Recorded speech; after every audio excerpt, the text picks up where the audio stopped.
你怎么回来了？我忘记拿资料了，顺便给你买了早餐。啊，我健身呢。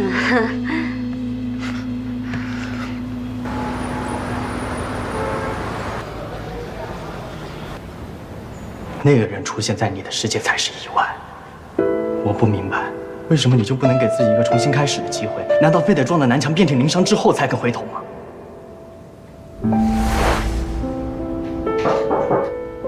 进来。顾总，这个是林胜先生帮您点的水果还有零食。今天点的吗？哦，不是，前几天林胜先生为您预定了易发购的包年服务，按时按点为您提供专属零食和水果，并制定出了整整1年的便利贴留言。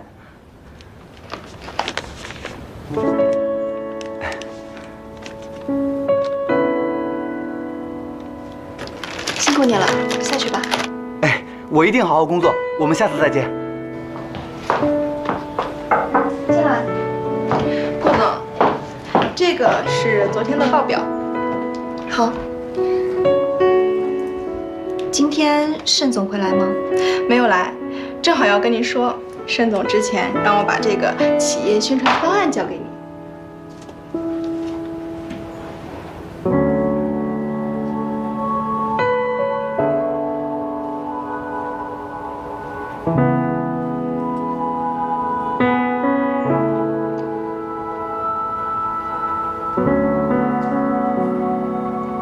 这些照片什么时候拍的？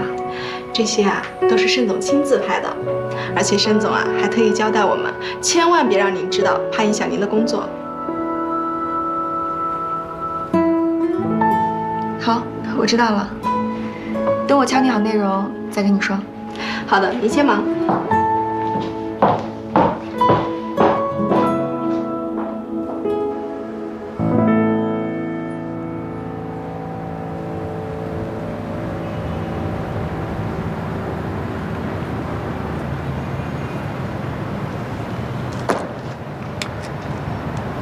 王总干得很快啊，这可是一笔不小的数目。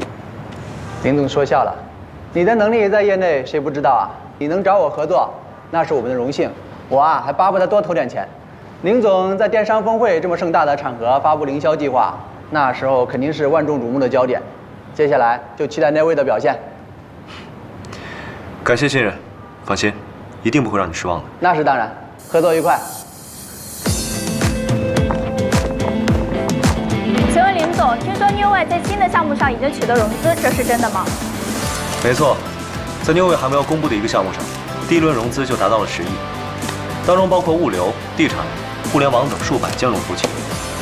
New Way 新项目将会促进各方发展，而且我有绝对的信心，让股东们得到丰厚的回报。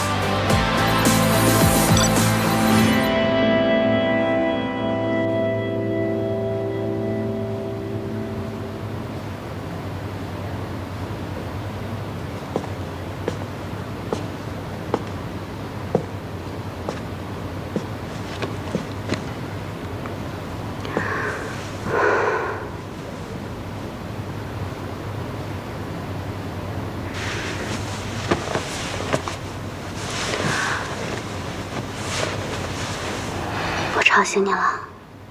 安心，你怎么来了？想你我就来了。我给你带了便当，要不要看看？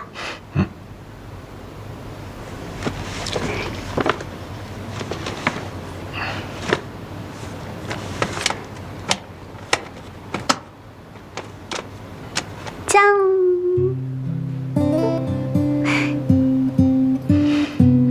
你做的这么可爱，我都舍不得吃了。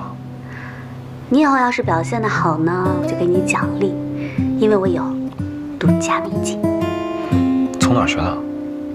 小时候我跟我哥就是做这个互相奖励。那我以后天天都要吃这个。天天吃了有什么特别啊？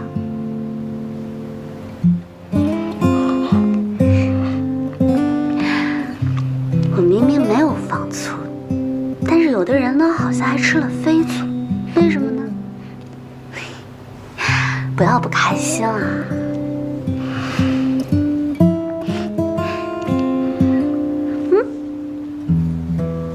这个就是你说的那个5G 加物流仓凌霄计划，看起来好高级，好便捷啊！它就是我成立 New Way 的初衷。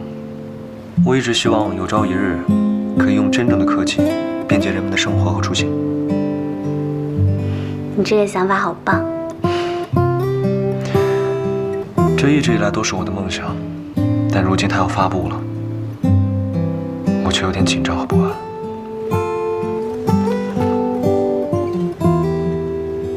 林远，不是所有人都能找到为之奋斗的目标的，而你找到了目标在奋斗，而且做得这么的好，你就是幸运星本星啊！所以呢，你什么都不要想，大胆的做就好了，大不了我养你。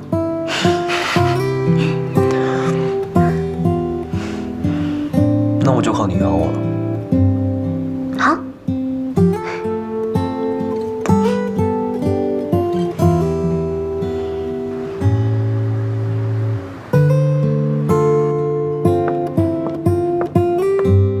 林总，您看一下这个。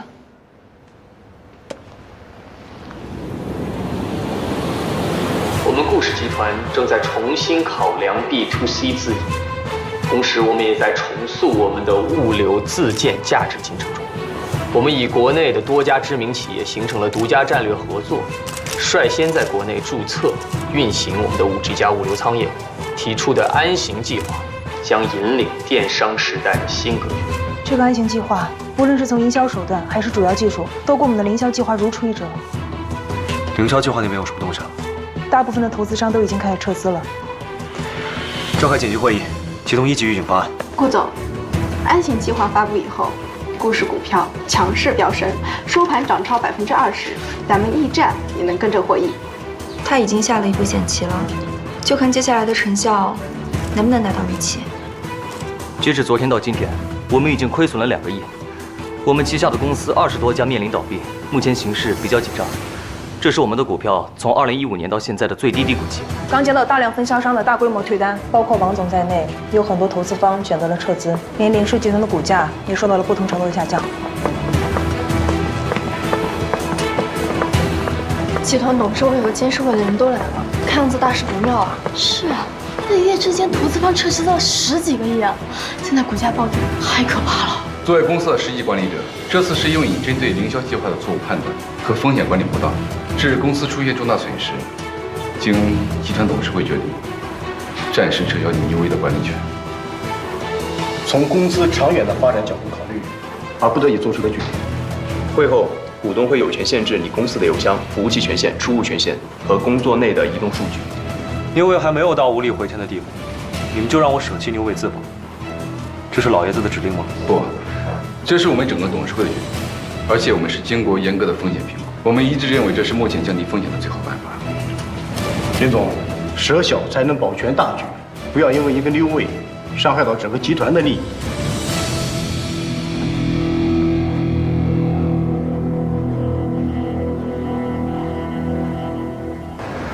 安心，安心，你快过来看，又怎么了？你家爱豆又被黑了？这次是。你家爱的，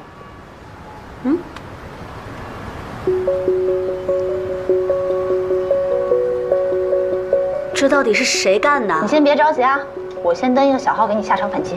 这么多的攻击，一篇一篇回是回不了的，反而还会引起更大的负面影响。现在最重要的是先找到黑子的源头和目的。那源头搞不好就是顾氏呗，毕竟现在林家倒台，他们是最大的受益方啊。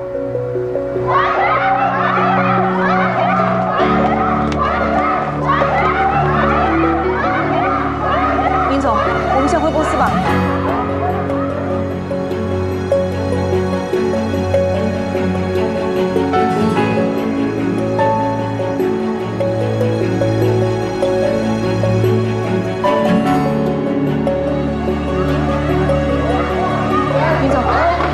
林总，我们先回公司吧。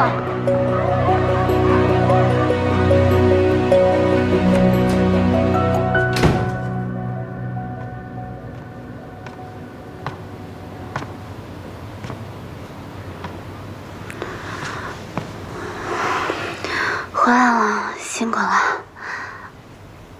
你又等我到这么晚啊？好几天都没看到你了，想等你一起睡。对不起啊，我最近太忙了。最近公司是出什么事情了吗？没有，我就是太忙了。真的没有吗？你都瘦了一圈了。放心吧，真的没事儿。那你去泡个澡吧，早点睡。好。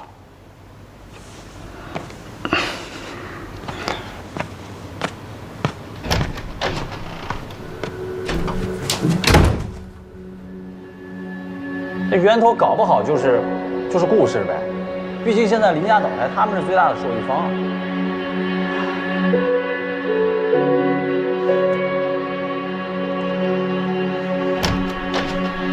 艾哥，就在我们经常见的那家候鸟咖啡厅。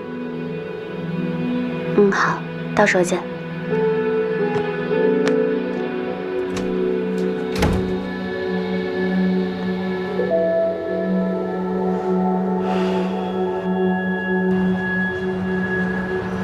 我们很久没有约出来见面了。哥，你真的在攻击New Way吗？你是为了他才出来见我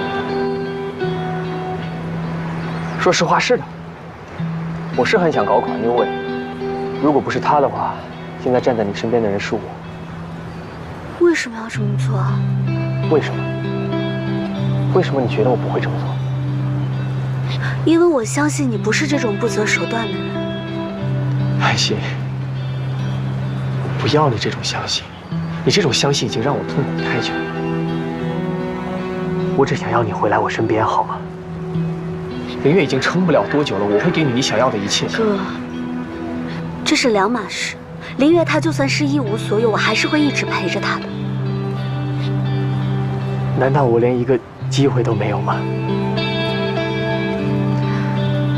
在我心里，你一直都是我最亲近的亲人，我的哥哥，仅此而已。不要再跟林月斗了。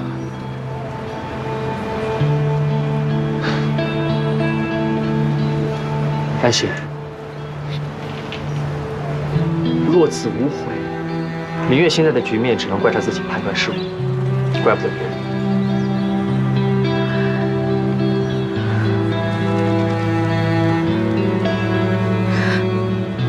既然如此，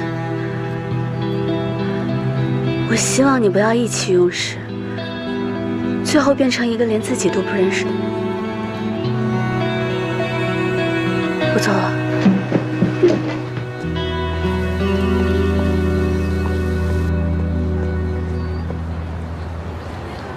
所以不管这个人伤害你多少次，只要他需要你，你就会不顾一切的跑过去，是吗？那你有没有想过，我也需要你？对不起啊，哥，我现在有点懵。我们都冷静一下吧。为什么总是要让我离开我爱的人啊？我不能给你幸福吗？我也警告你，安心是我的女人，我来负责。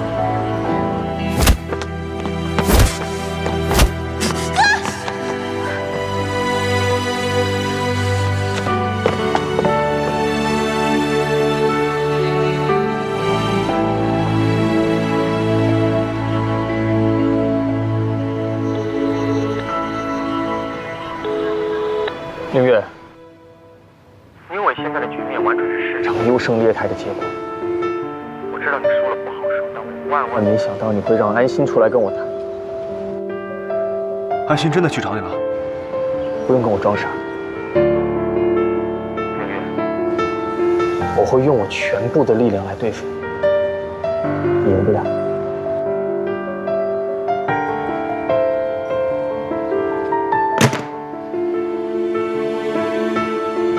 我是顾安心的哥哥。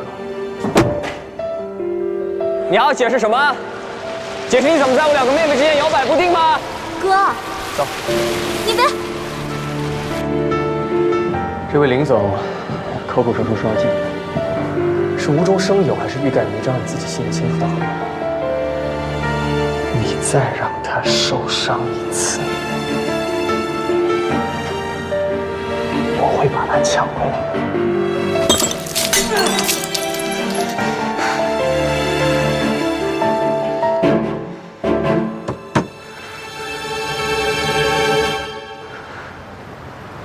下面到了此次电商峰会的高潮，让我们请出刚刚推出安行计划的顾氏集团 CEO 顾安生先生为我们介绍这个计划。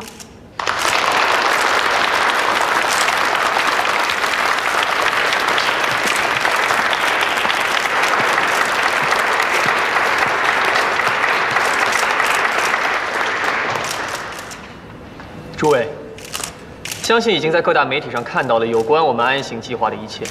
关于这个项目的优势和特点，我就不在此赘述。我现在能说的只是，留给大家的投资空间已经不大了。很快，顾氏集团就会成为国内电商品牌里最大的公司。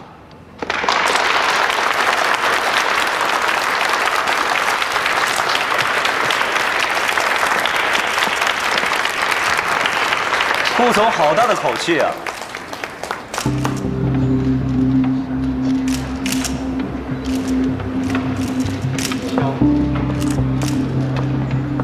明月，他怎么来了？这次风波让因为岌岌可危，可是看他不像有危险的样子，还有什么反转？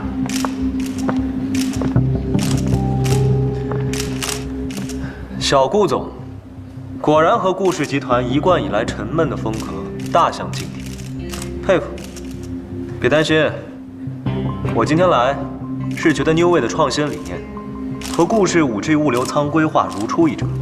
我们 Newway 将会全力支持顾氏集团的安行计划，并展开线上和线下的全方位合作。请问林总，你的意思是 Newway 会放弃自己正在开发的5G+ 项目，而投资顾氏旗下的同类型项目吗？之前传闻说 Newway 会起诉顾氏，因为顾氏的安行计划涉嫌侵权到 Newway 的未公布项目。那些都是传闻而已，你们媒体应该最清楚。你们记住，在市场上没有永远的敌人。我非常看好顾氏的安行计划，Newway会全力支持。连林氏就能看上的项目，肯定前途无量啊。不过，如果想抢这块份额的话，一定要找回步伐。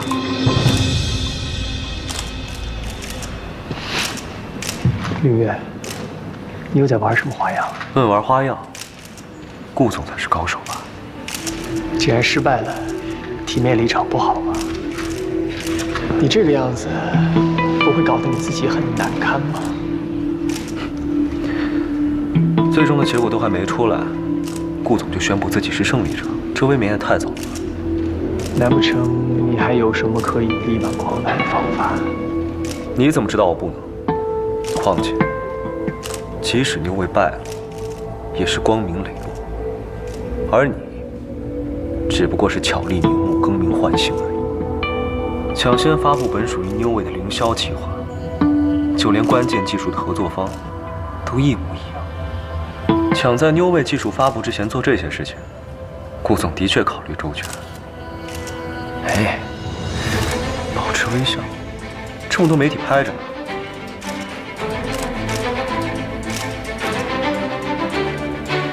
放心，只要有和我合作的意向，大把人会相信你的故事。抢，这个词更适合林总你吧。别以为没什么是你明月抢不走的。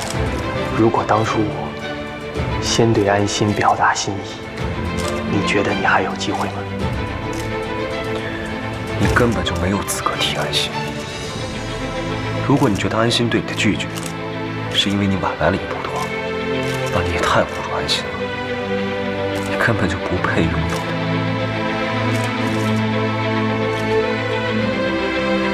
从今天开始，不管是事业还是感情，我都不会因为迟来一步白眼鱼。属于我的，我会一天一天打回来。那你得加快速度了，否则接下来的一切，你不一定能承受得起。奉陪到底啊！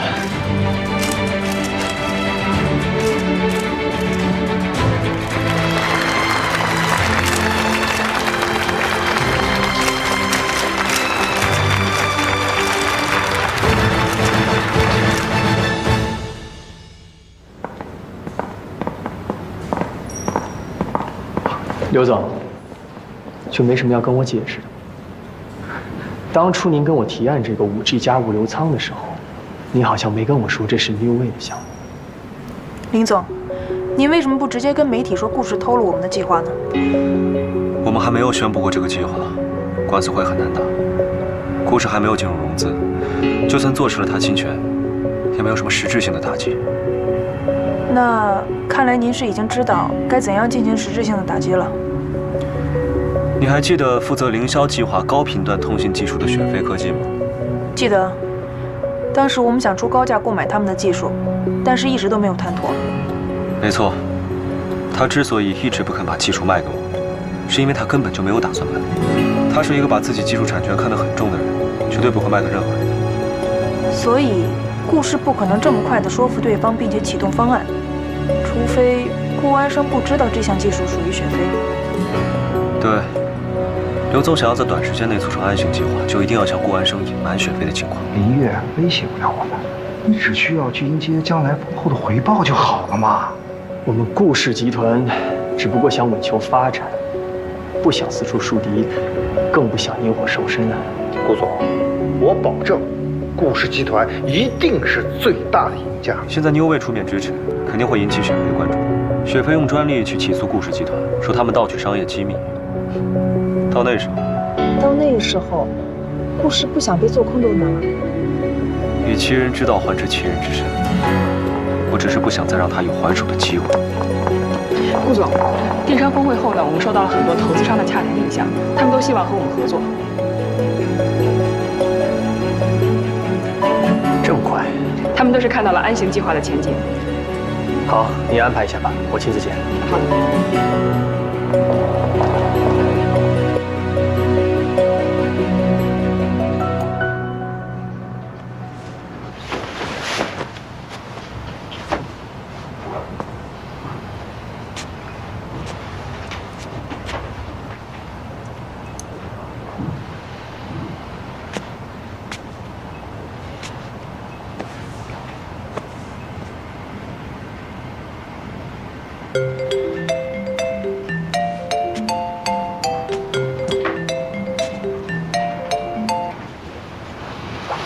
喂，顾总，不好了，安行计划中的一项技术设计侵权，昨晚相关的公司已经发起了诉讼，而且今早媒体的报道已经出来了，网上还出现了相关的帖证，感觉是一个有预谋的连锁行为。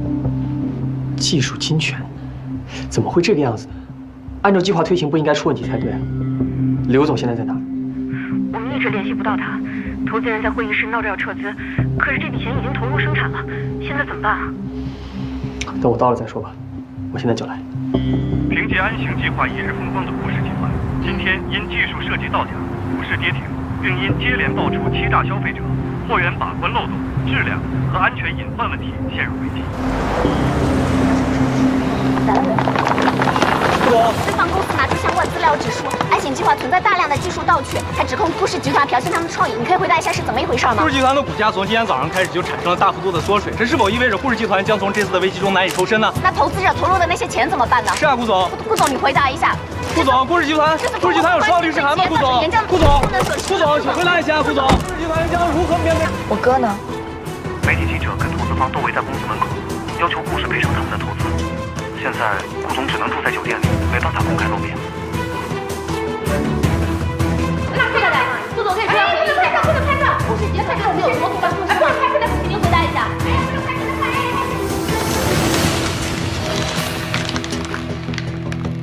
林总，顾氏那边已经连续跌停了5个工作日，是否需要继续跟进？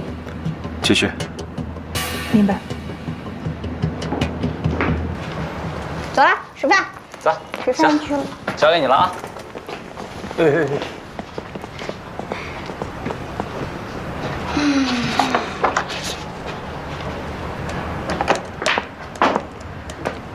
怎么啦？又有什么东西没带啊？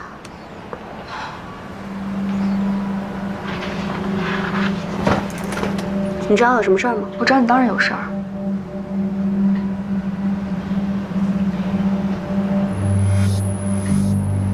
顾氏跌停。怎么，这么大的事情，你跟林月天天在一起，你要假装不知道？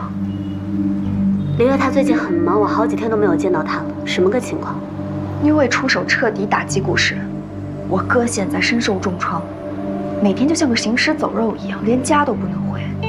顾氏也快完了，怎么样？开心了吗？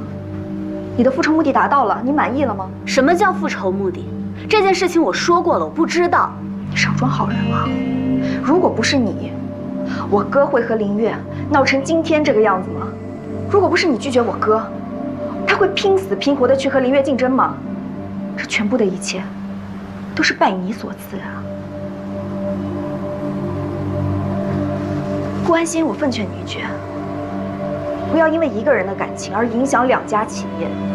顾氏一夜之间蒸发了多少市值，多少人的努力和汗水全部付诸东流。你不配。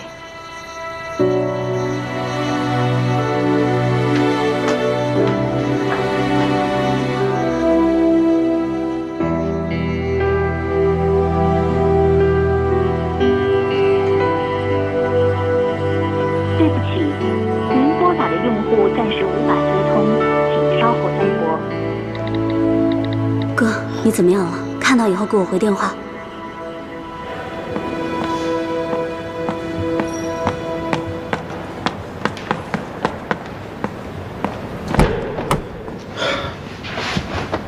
现在怎么办？顾氏集团的人追着我到处跑，连躲的地方都没有。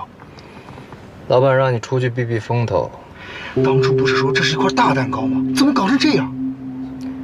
的确是块大蛋糕，但是也要慢慢吃才不会被噎着。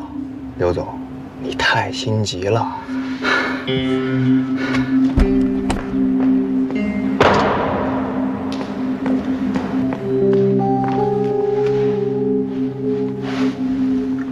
老板，下一步怎么办？本来想利用顾安生拖牛尾下水，没想到这林月不上当，反而将顾氏集团搞垮了。但也不算是毫无收获。你不要放松，继续盯紧。明白。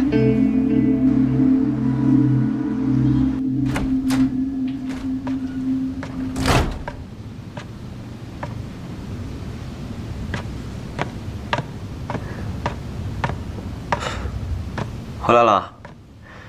这段时间太忙了，都没怎么回家。你不会怪我吧？这段时间怎么会这么忙啊？公司有什么事情吗？还行吧，差不多都忙完了。那你的凌霄计划呢？现在怎么样？挺好的，进展还算顺利。没了？怎么了？到现在你还要瞒着我？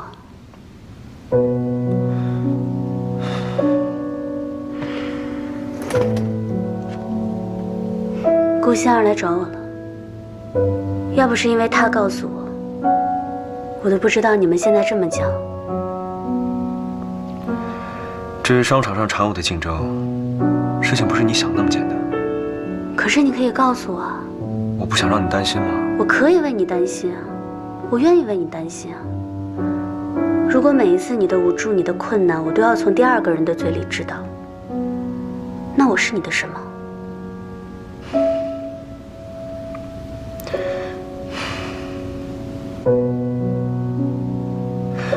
因为这一次站在对面的是顾安生。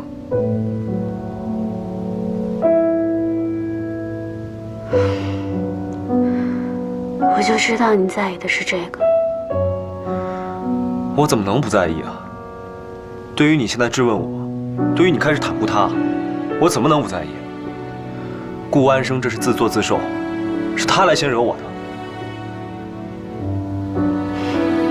林月，我觉得这个中间一定是有什么误会。你凭什么这么肯定啊？凭我跟他认识相处这么多年。是，你们相处这么多年，是我比不了。所以你觉得我问你这些是为了维护他？难道不是吗？你不就是听信了别人的话在心疼他吗？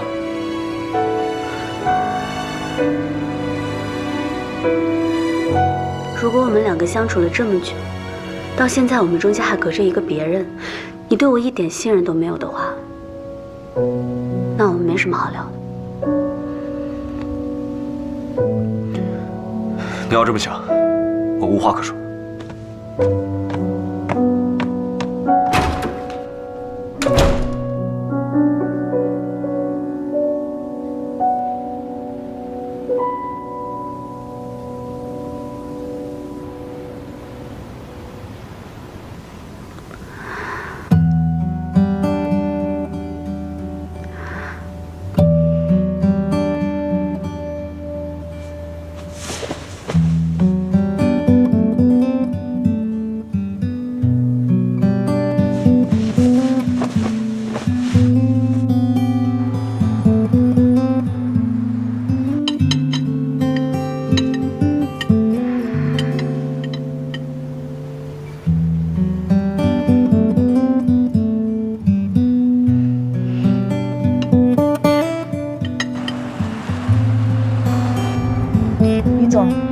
顾氏集团现在股票跌停了，投资方也纷纷撤资，公司资产贬值40%左右。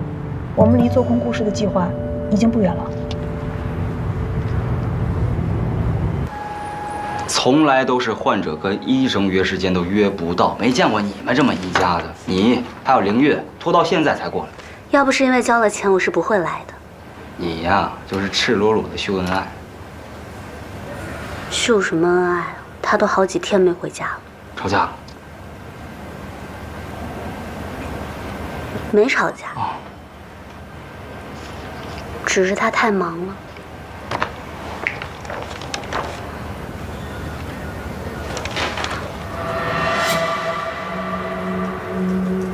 你怎么会有这个医院的资料袋啊？玛利亚蒂医院，我当时实习的第一家医院。后来我走了之后，留下了很多文件夹。你问这干嘛？就是很多年前我的亲子鉴定是这个医院做的，但是我觉得鉴定有问题。鉴定有问题？怎么可能？你说说看，哪个无良医生？看看我认不认识。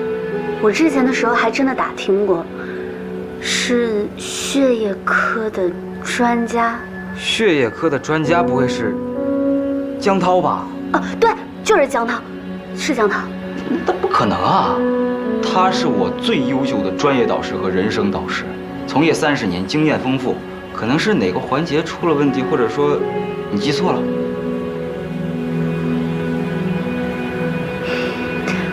我其实也是在想，到底是哪个环节出了问题。虽然过去的事情是应该放下了，但是我妈妈还是因为这个离开了，所以我还是想搞明白到底是怎么回事。这样吧，你把具体信息和当时检测的具体时间告诉我，我去给你替老师问。可以吗？可以啊。这个事情真的对我很重要，如果可以的话，真的谢谢你。行，我有结果的话，我给你打电话。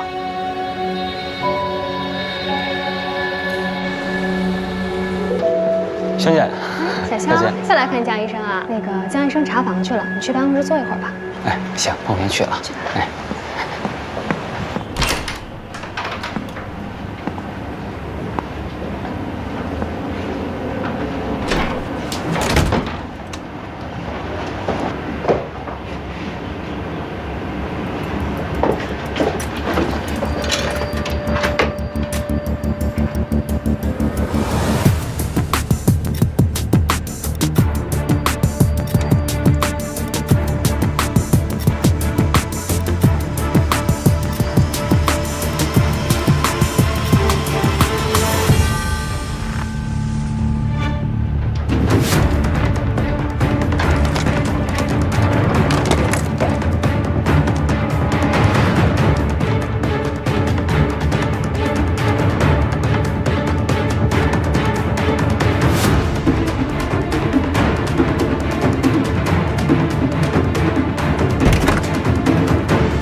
么风把你吹过来了？我嘛替朋友问诊，然后顺路给您带点好吃的。算你有良心，知道我好这口。哎呀，老师，您之前是不是一直都在玛利亚第一医院工作呀？是啊，只不过在那儿不是遇上你小子了吗？当年那批实习生，你是最有天赋的，也是最肯吃苦的人。都是您教的好。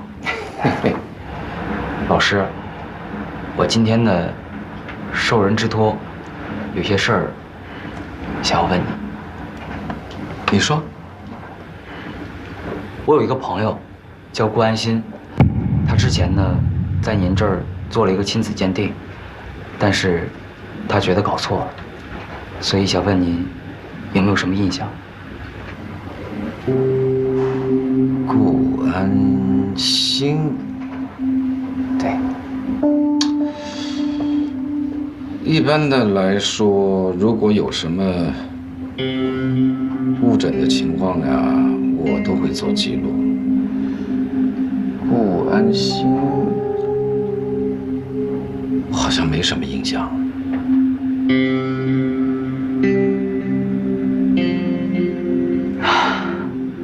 啊，那您要是想起来的话，就跟我说一声，因为这个事儿对他来说很重要。好的。那老师，我先走了。我去，你粉丝都破万了，是时候让我这个经纪人上场了，只要人多拍。这个就是漫画的魅力。我看这是贤内助的魅力。他可不这么觉得。你俩还吵架呢？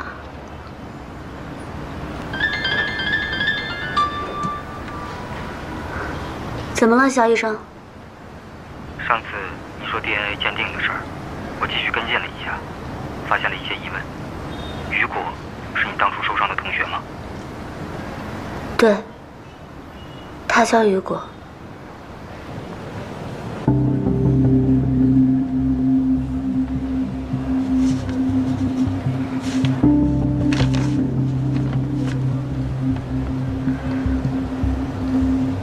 这是什么意思啊？雨果的受伤原因难道不是因为高处坠落吗？有一部分外伤原因，但是导致患者残疾的主要原因，是因为在血液中检测到了阿普唑仑，才导致患者手臂出现了严重的神经损伤。那也就是说，我的老师江涛篡改了雨果的病理报告。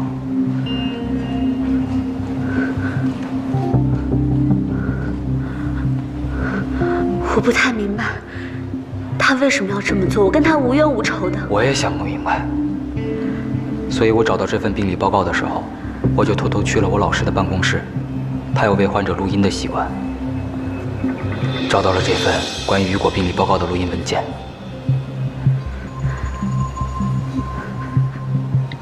江医生，雨果的事情必须帮我。不行。伪造顾安心亲子鉴定的事情，你也有份。那是你逼我的。归根结底是你的失职。曝光的话，后果你是知道的。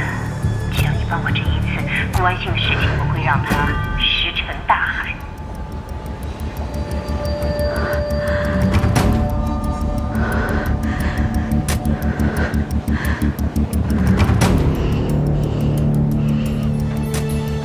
小红，都是一家人，不用那么客气的啊。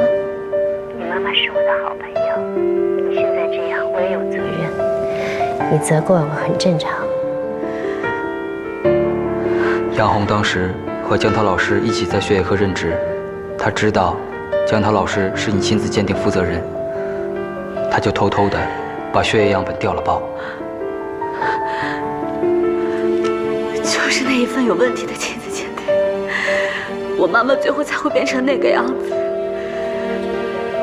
杨红的父亲是江涛的导师，当时雨果出事的时候，正好赶上江涛老师升任副主任医师，杨红就拿着当年亲子鉴定的过错和升职的事情一起来要挟他，江涛就篡改了雨果的病理报告，把他残疾的原因全推到楼梯的事故上。为什么要这么对我？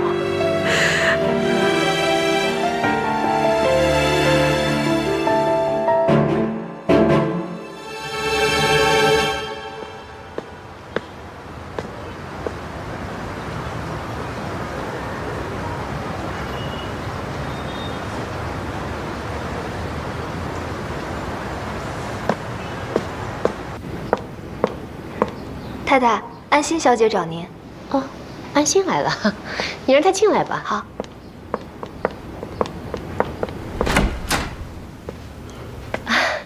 安心来了，好久不见了，阿姨都想你了，快进来坐吧。啊，红姨，今天也没有什么其他的事儿，主要是想向您来求证几个事情。哎，什么事儿？当年的江医生，你记得吗？江医生我很早就认识了，但是很久没联系了。他当年给我做的 DNA 检测报告出了问题，这件事情你知道吗？检测报告有问题？我真的不知道。因为我相信我妈妈，她不会做对不起爸爸的事。但如果检测报告是错的话，就说明肯定是有人伪造了鉴定报告，或者是调换了宋姐的血液样本。这事情都过去那么久了，安心啊，听阿姨一句劝，谁没有年轻过，谁没有犯过错？是啊，上一辈人的事情，为何要纠缠到我们这辈呢？哎，你爸爸就是嘴巴倔，他心里可惦着你了。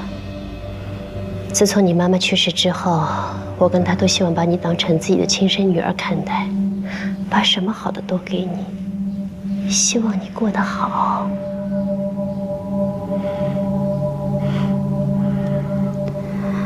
红姨，这些年你对我的好，我都知道。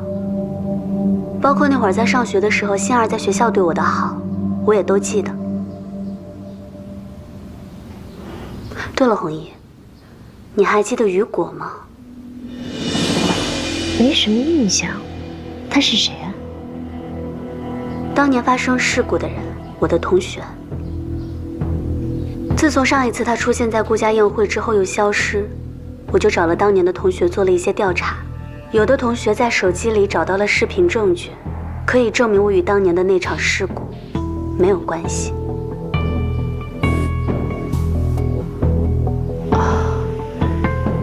有了新的证据固然是好的，再说我一直相信当时是无心之过。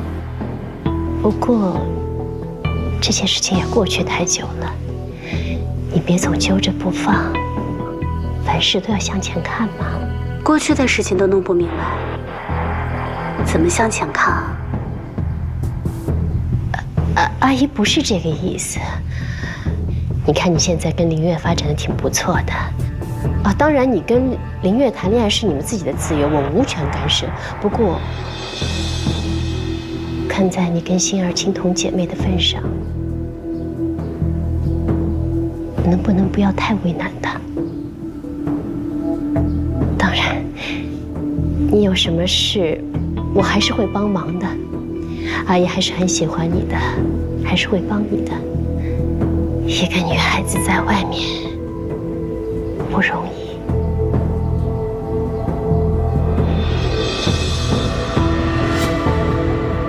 阿姨，您放心好了，我跟林月会好好的。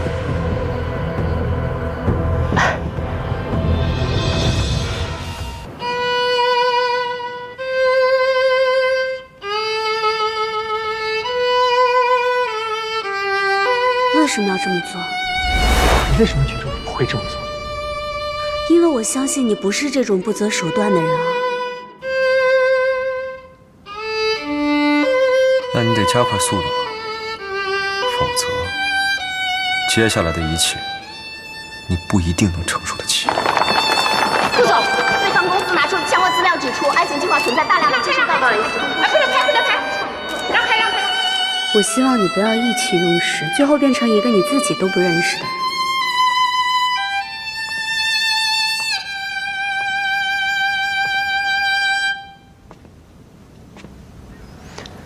怎么，这么晚都还不睡？睡不着，要不要一起喝一杯？好啊。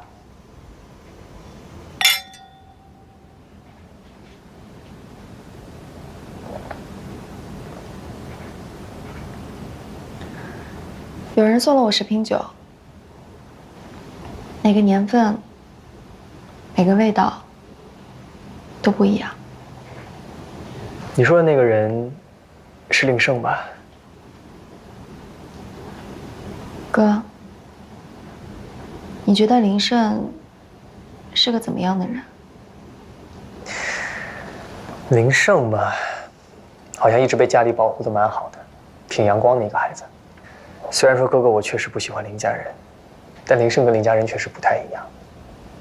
更重要的是，这么多年来他对你还挺认真的。我知道，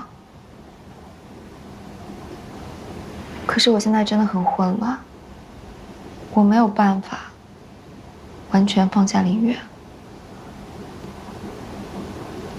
心儿，每一段感情都是有它的透支额度的，如果额度空了，就没有必要继续了。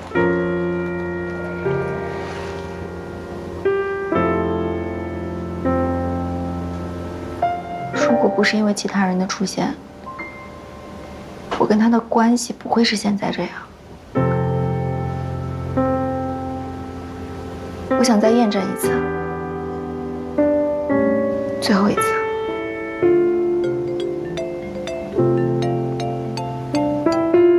是林月。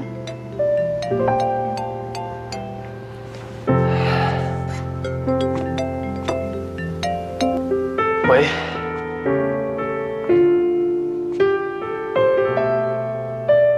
好，那校庆结束后见。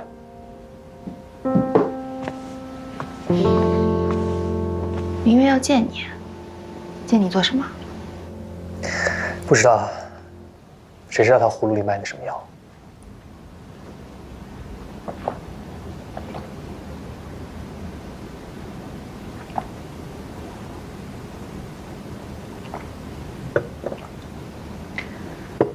哥，能帮我去酒柜再拿1瓶酒吗？好，今晚陪你喝个够。等我。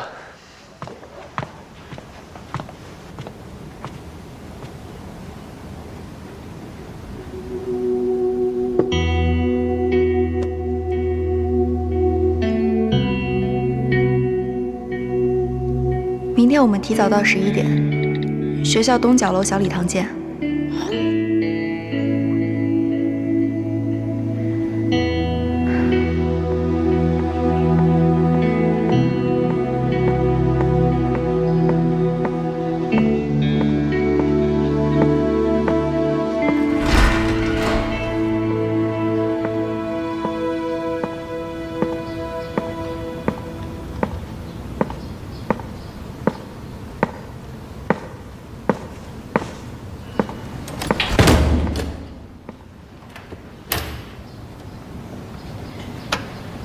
没想到这里已经废弃了，是不是就像我跟你的回忆一样，也要通通被你丢弃呢？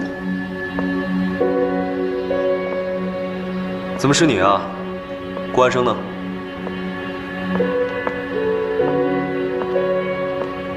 我哥没来。你一直对我避而不见，我只能用这种方法把你请过来。我是来找顾安生谈合作的，如果没有其他的事情，我就先走。为什么你每次看到我都要躲着我？我看起来有那么可怕吗？彼此的时间都很宝贵，不要再做没有意义的事情。我知道，但是最后一次，你让我把想说的话、没说的话、来不及说的话，通通说完，可以吗？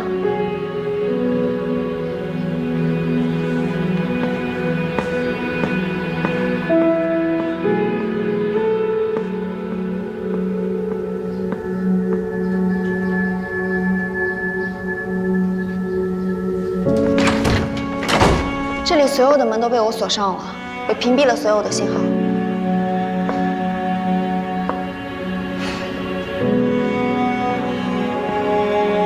你到底想干嘛？我想把你留下来，我想让你考虑清楚，想清楚，到底谁才是你最正确的选择。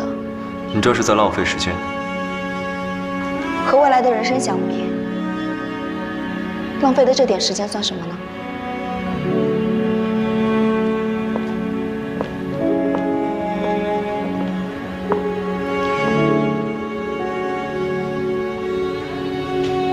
故地重游，有没有一种不一样的感受呢？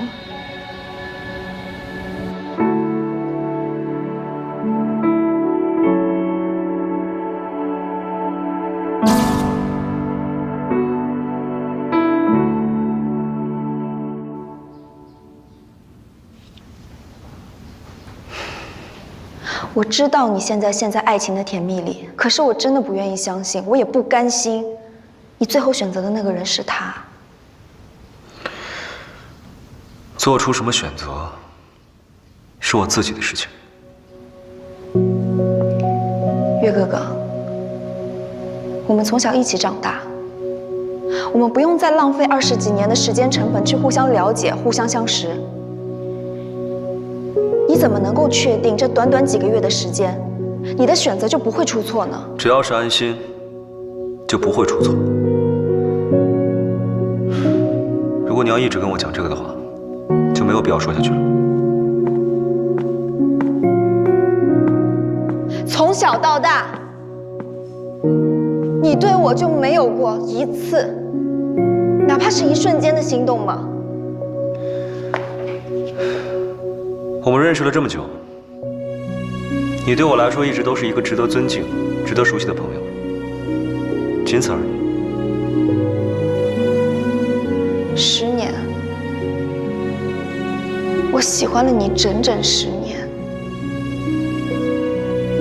我们这么多年的感情，都比不上你跟他短短在一起的几个月。我既然选择了安心，就不会再喜欢其他人。不要在没有结果的事情上再纠缠。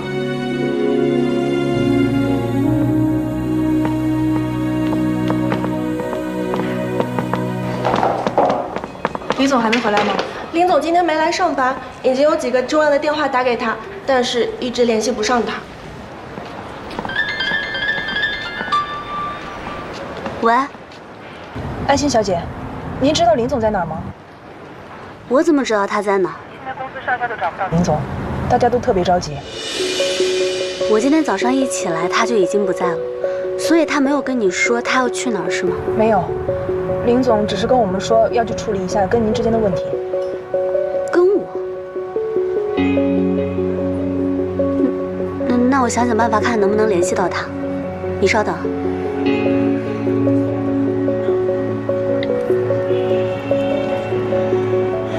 对不起，您拨打的电话暂时无人接听，请稍后再拨。校庆邀请函，我知道了。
没事就好，吓死我了。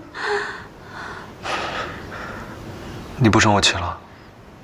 你故意的。对不起，让你担心了。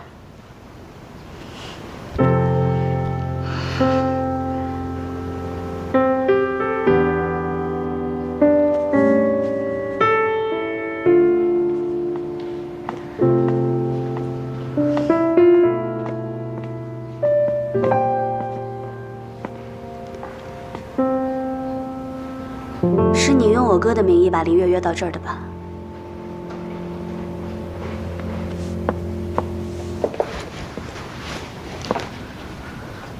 你哥，那明明就是我哥。顾安心，你就这么喜欢属于我的东西吗？我对你的东西一点都不感兴趣。你究竟要干什么？我想干什么？你就一点都不好奇林月曾经对我做过什么吗？不想知道。我跟他之间有过一段没有任何人可以替代的过往，你不想知道吗？我不在乎。好，那你自己看看。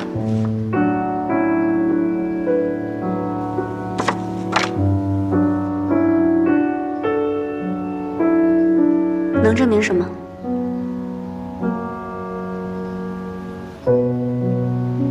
感情真好啊，顾安心，你有没有想过，你有什么资格给他幸福啊？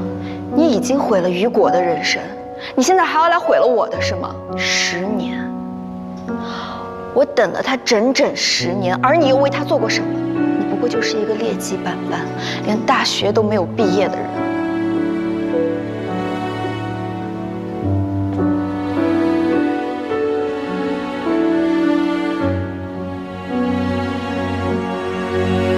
我突然发现，我的忍让退步，只会换来有些人的得寸进尺。顾欣儿，我告诉你，我没有对不起任何人。从今往后，我也不再是那个任人欺负、忍气吞声的顾安心，我会堂堂正正的生活，认认真真的爱林月。也请你过好你自己的生活。我们走吧。10年，我等了你10年，就比不过他这几个月是吗？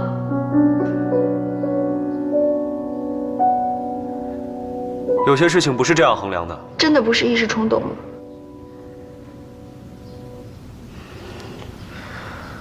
我跟安心不是一时冲动，也不止10年。至于和你，就跟那张照片一样，只是个误会。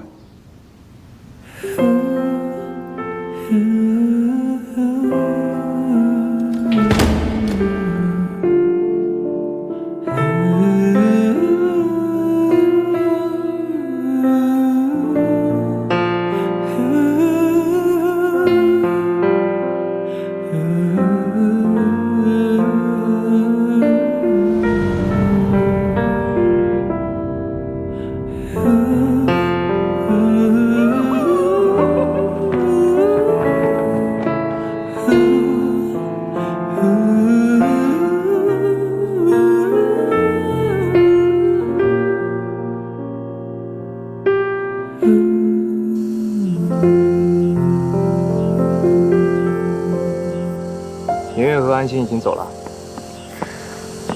我就知道你一定会找到我的。那亲吻的照片到底是怎么回事？那就是当年林芳的一个恶作剧，都是误会。那以后我要是再看到那样的照片，你就死定了。我向你保证，以后都不会再有了。还笑得出来？都被人关起来了还笑？我是在笑刚才有人宣誓主权的样子。对啊，我都宣誓主权了，那你这辈子就只属于我一个人了。所以你这块领地不能被任何人分割，你心里呢也只能有我一个人，明白了吗？这么霸道啊？那必须的。好，遵命。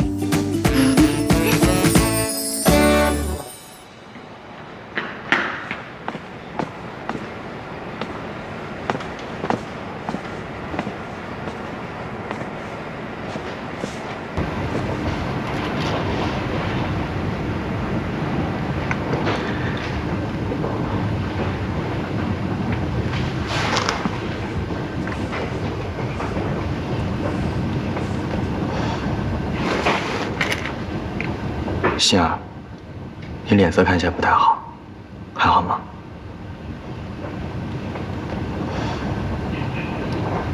你怎么来了？你不是再也不要理我了吗？怪我自己不争气。一听说你有事儿，就很担心你，所以就不顾一切的过来了。那天晚上什么都没有发生过。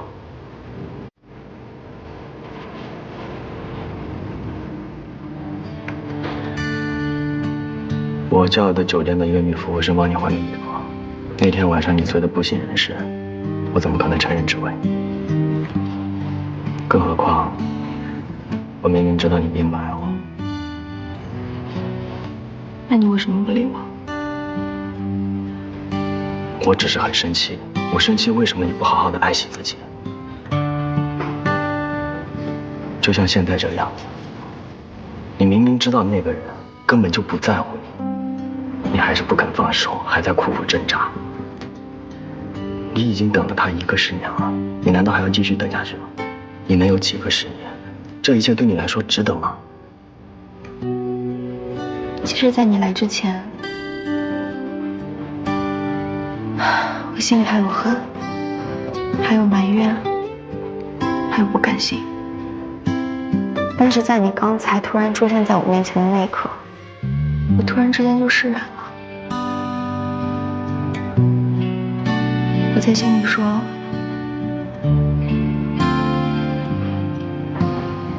谢谢你啊，林珊。无论什么样子的我，你都愿意陪着我。我答应你，这一次我一定会放手的。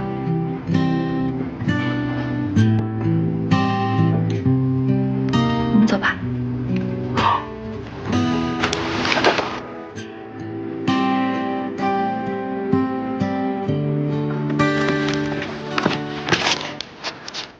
上来，我背你。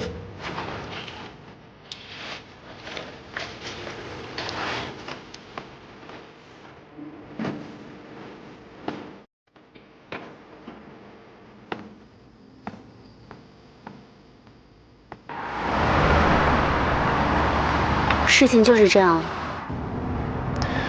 雨果这件事情，杨红的嫌疑还挺大的。哦，对了，你找我哥干什么？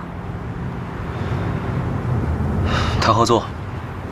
一直以来，都是我的不安感在作祟，总觉得他是我们之间的障碍，所以就想剔除他。但是剔除他又不能给我带来什么，相反，却在摧毁那些我所爱的人和事。不论是你，还是凌霄计划，我觉得我应该换一种方式去守护自己爱的人和事了。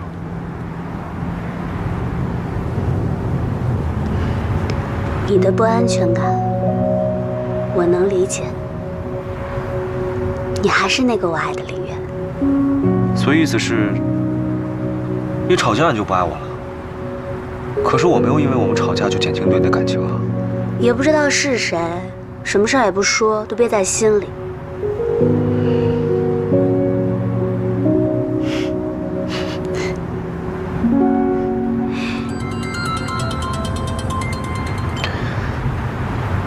怎么了？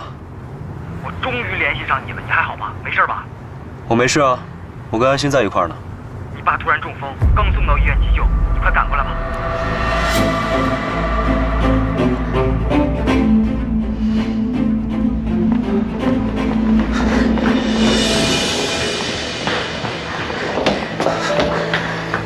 大姨，阿姨，现在什么情况？手术做着呢，医生也没说什么情况。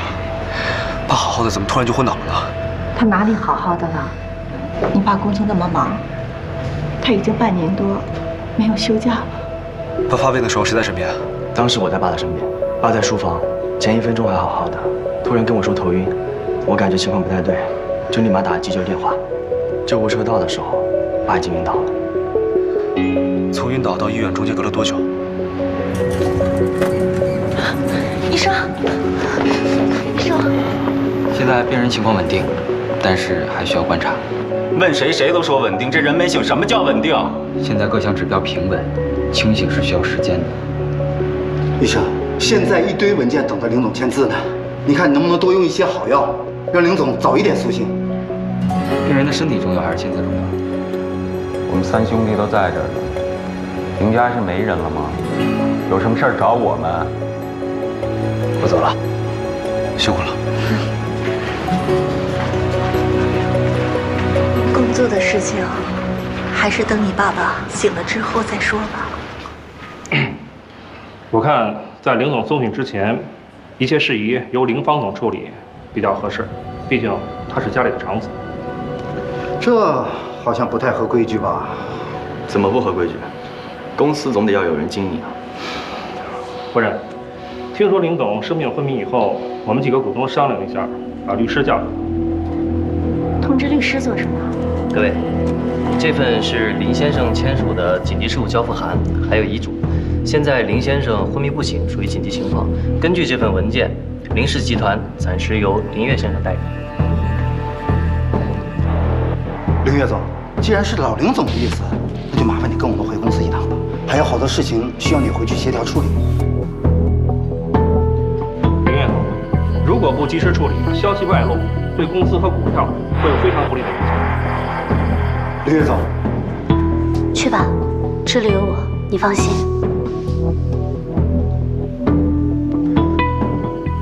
好，那这就先交给你们了。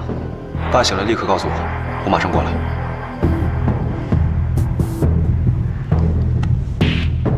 注意身体。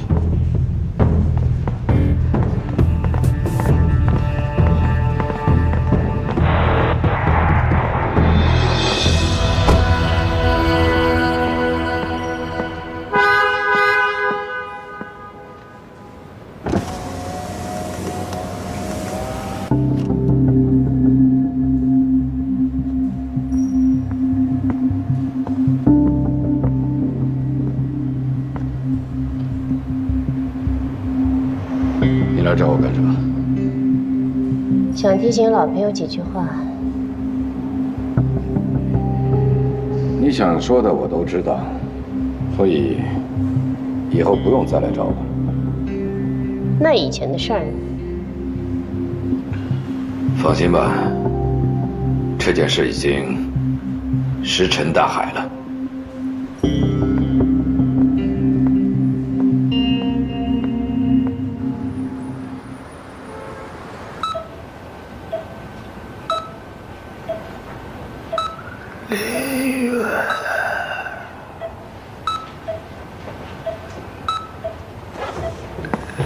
林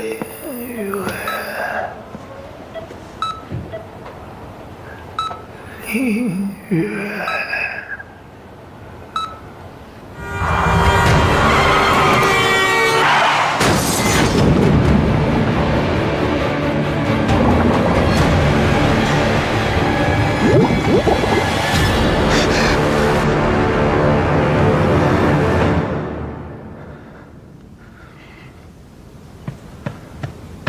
你怎么了？怎么出了这么多汗啊？啊？做噩梦了吗？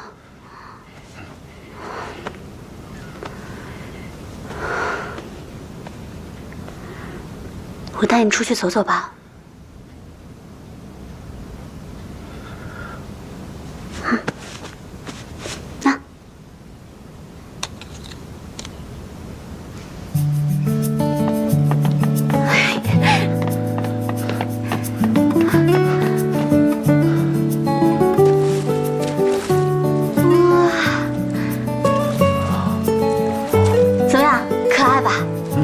下面还有更多好玩的，去看看吧。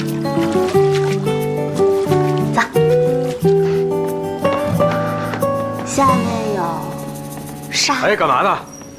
这区域休整没看见吗？我们已经买了门票了。买门票也进不去，下个月吧。啊，进不去。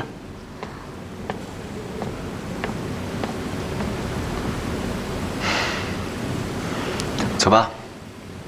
走了。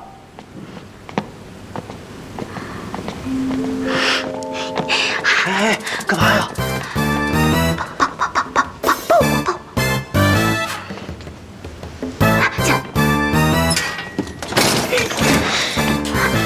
欢迎来到坏孩子的世界，走。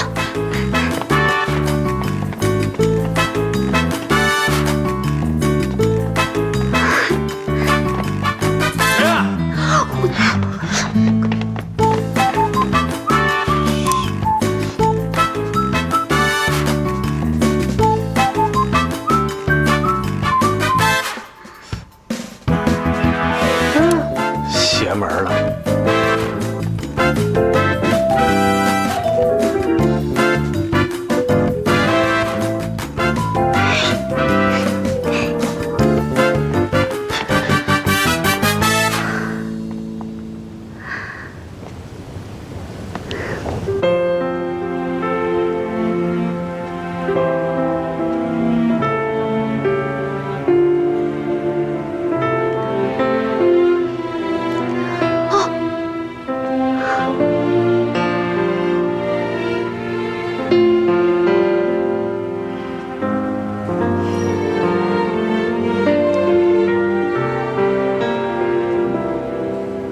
知道我今天为什么要带你来这儿吗？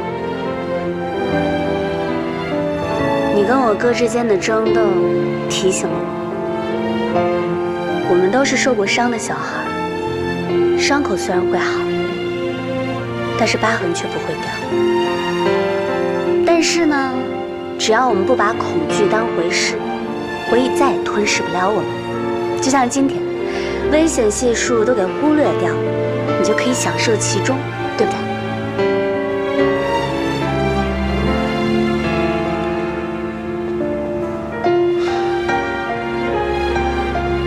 我总是想消除环境给我带来的危险，却忽略了潜在着的最大不安一直都在我心里。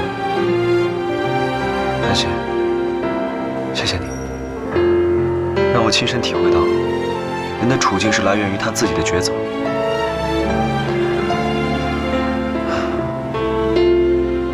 我需要的不是为难，是走出安全区。放心吧，没问题的，我会一直陪着你。那就拜托你了。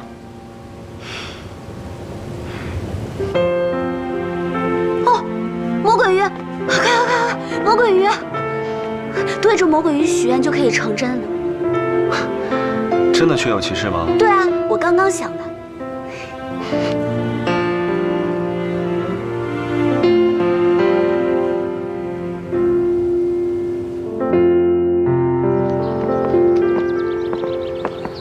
顾总，林总到了。怎么，是来找我宣战呢，还是来找我算账呢？都不是。是来找你合作。林总为什么会突然跟一个敌人合作？要是因为安心的话，我觉得就不必了吧。我不想我们之间的事情牵扯到他。我不会让他为难。是安心让我懂得了接纳的意义。为谋一时利益单打独斗的方式，不会长久。希望你也能明白这一点。这还是我眼中那个杀伐果决、不择手段的凌月吗？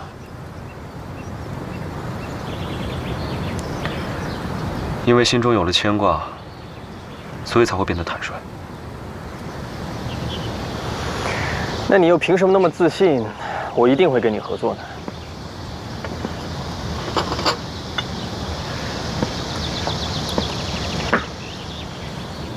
这是你当下最好的选择。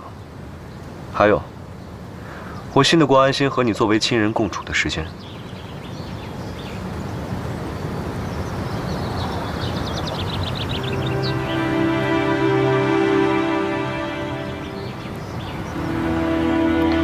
握手被发明的意义，在过去，是告诉别人你的手里没有武器；现在伸出手，是想表达不想再给任何一方造成任何伤害。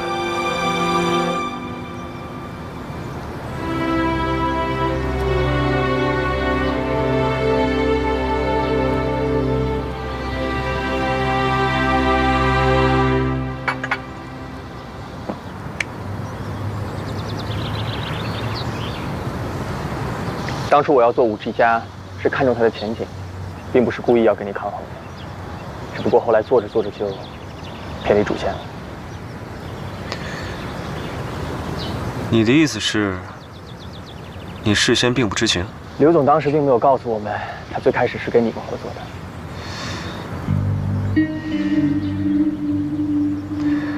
你现在还联系得上刘总吗？联系不上了。顾氏出事以后，我们也一直在找他。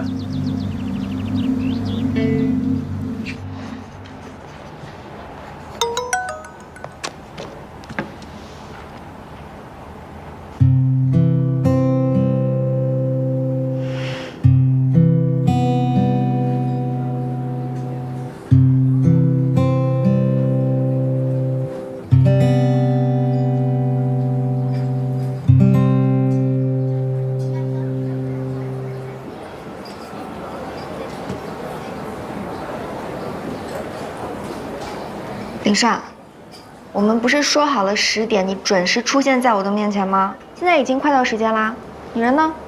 我已经到了。那你在哪里啊？你走出窗台看看。走出窗台？搞什么鬼啊？神神秘秘的。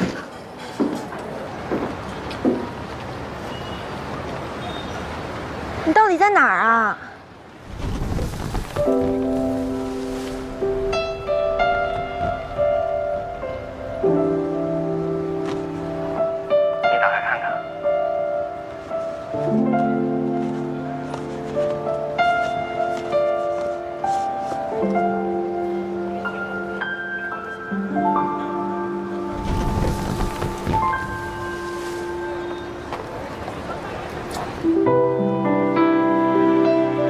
你在哪儿？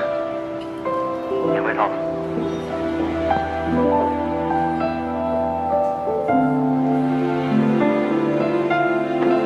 这是心儿，你还记得他吗？这是你第一次送给我的礼物，虽然我知道这原本是要送给我二哥的，但是我从来没有舍得穿过它一次。对不起，其实这是……不用解释，我都明白。但有一件事，你可能一直都不知道。其实你去国外找我二哥的时候，我也经常偷偷跑去找你。虽然每一次你都没有关注到我，总是跟我擦肩而过，但是每次只要能看到你，我就已经觉得非常满足了。走过了所有你去过的城市，慢慢的我开始收集这些机票还有明信片，不知不觉都已经收集这么多了。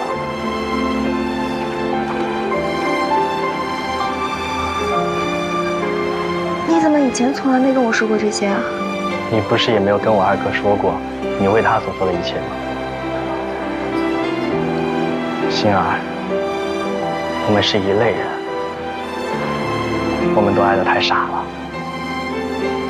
现在跟你说这些，只是想让你知道，当你在默默看着我二哥的时候，还有一个人一直在默默地守护着你。你不必爱得这么辛苦，你也值得被爱，被珍惜。医生，心儿，过去只要二哥朝你迈出一步，你便会义无反顾地替他跑完剩下所有的路。但是你知道吗？你只要点一个头，我也可以义无反顾地替你加速狂奔。所以，你愿意接受可以为你加速狂奔的我吗？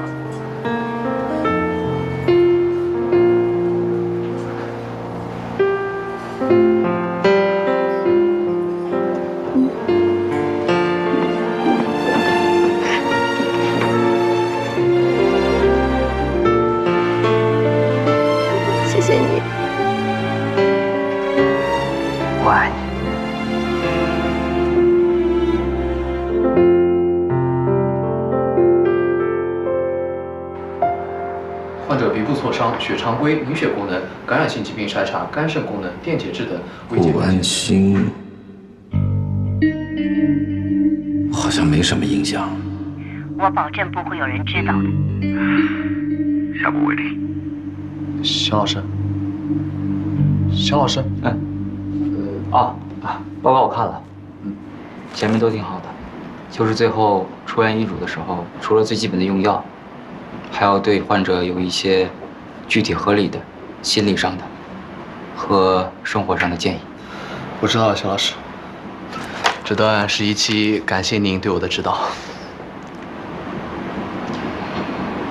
我问你个问题啊，你为什么做医生啊？我从小就没有什么远大的志向，但是就觉得能免除痛苦、救人性命是一件很伟大的事。如果能把这样的事当成一种事业的话，我觉得，我的生命会变得更有意义吧。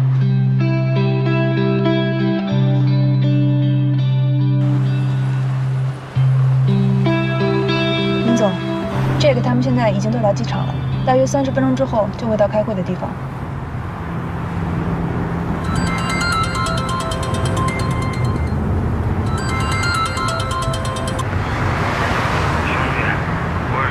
太难受了。怎么了？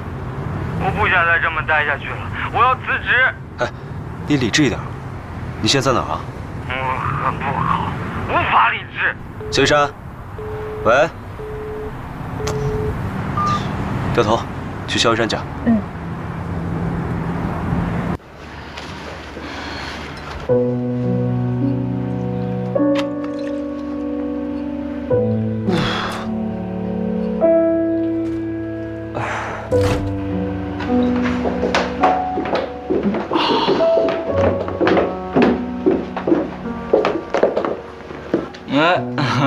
兄弟，你来啦！快，陪我喝点儿。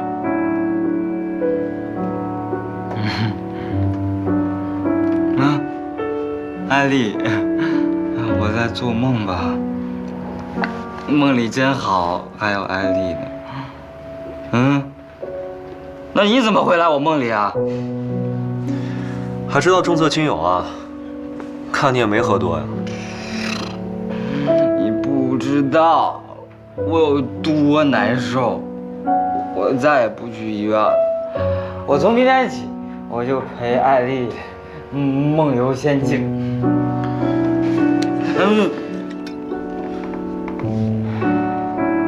我很少见他这样，就让他好好释放一次吧。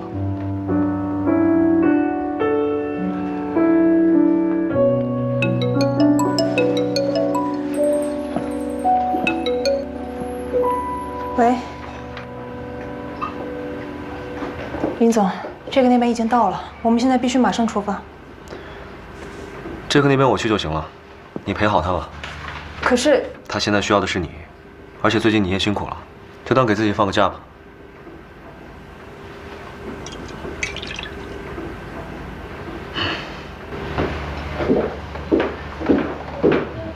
老姜呀，老姜呀，姜老师啊，你为什么要做这样的事情啊？为什么呀？你是因为江涛，至于吗？不知道他对我有多重要。他是我的人生导师。既然你这么难受，他又是你那么亲近的人，你为什么不去提醒他，让他承担责任呢？你知道他救过多少人吗？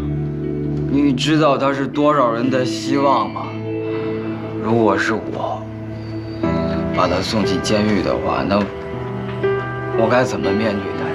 可是你这样逃避问题，只会让安心他们也受到伤害，而且一样痛苦的，也有你的导师。最亲近的人不都是这样吗？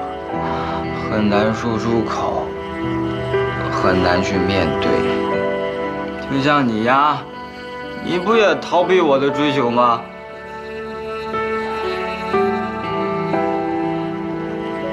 你看，为什么呀？为什么呀？你别再这样了，你这样根本解决不了问题。但是起码我可以缓解痛苦。艾丽，你呀，就是个机器人。这个世界上只有我萧一山，理解你的鳏、寡、孤、独。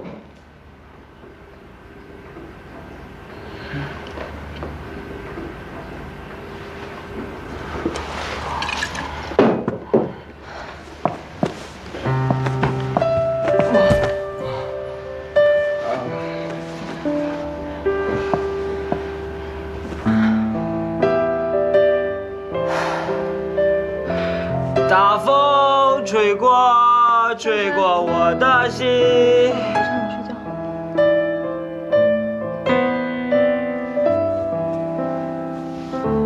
再也不会为我掉泪滴。别唱了，睡觉。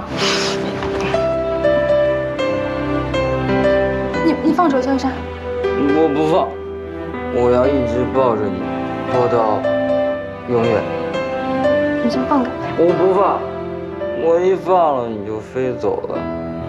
我知道你可能没有那么喜欢我，但是你能不能给我个机会让我喜欢你呢？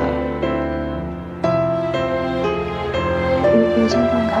我不放，除非你答应我。我答应你什么？你答应让我们好好在一起。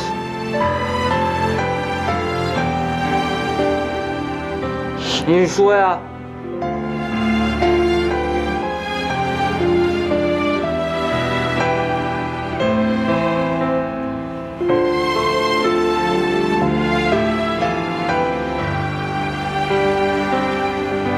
好，我答应你。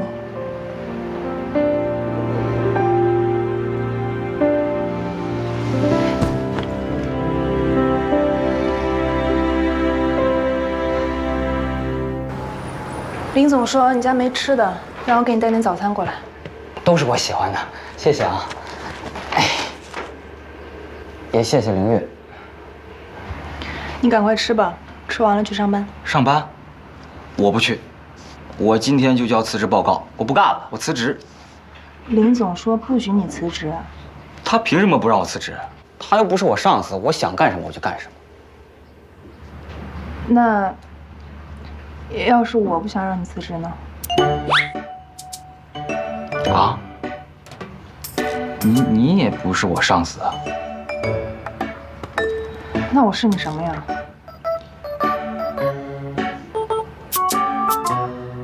好朋友。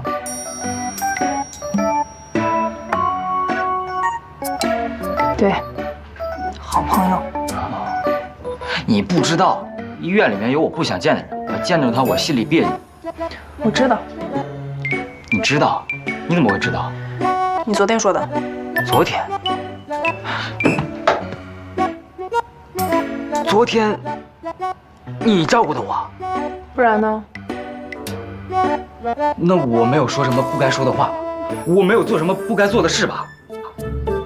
我好像还梦着我抱你来着。是，做梦。做梦就好，做梦就好。哎，小爱今天打疫苗，我们一起去吧。嗯。女人的脸怎么说变就变，生什么气呀？